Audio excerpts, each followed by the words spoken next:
നടക്കുമ്പോഴും ഇരുന്നെഴുന്നേൽക്കുമ്പോഴും സ്റ്റെയർസ് കയറുമ്പോഴും ഇറങ്ങുമ്പോഴും മുട്ടിൽ നല്ലൊരു വേദന അനുഭവപ്പെടാറുണ്ടോ? എന്നാൽ ഈ മൂവ്മെന്റ്സ് ഒക്കെ വേദന ഇല്ലാതെ ചെയ്യാൻ പറ്റിയാൽ എങ്ങനെ ഉണ്ടാവും? മുട്ടിലെ തേയ്മാനം അല്ലെങ്കിൽ നീ ഓസ്റ്റിയോ ആർത്രൈറ്റിസ് ഇതൊരു സാധാരണ പ്രോബ്ലമാണ്. It starts in early 30s to 40s. Symptoms കാണിച്ചു തുടങ്ങുന്നത് 40s and 50s. എന്നാൽ ഇത് വേഴ്സൺ ആവുന്നത് നമ്മുടെ മസിൽസിനോ അതിൻ്റെതായ സ്ട്രെങ്തോ സപ്പോർട്ടോ ഇല്ലെങ്കിൽ മാത്രമാണ് ഇത് വേഴ്സൺ ആവുന്നത്.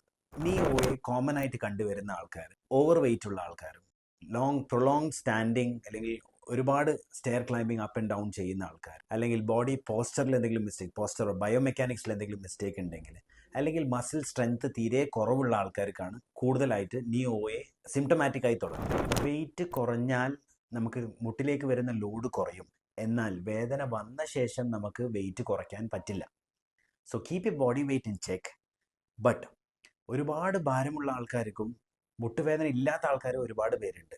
Because the muscles are strong.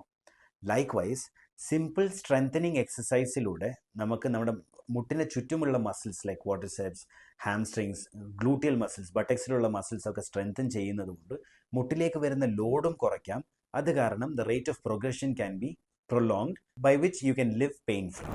ഇതുപോലെ കൂടുതൽ ഇൻഫർമേഷൻസിനായി നമ്മുടെ പേജ് ഫോളോ ചെയ്യുക. You can live and move pain free.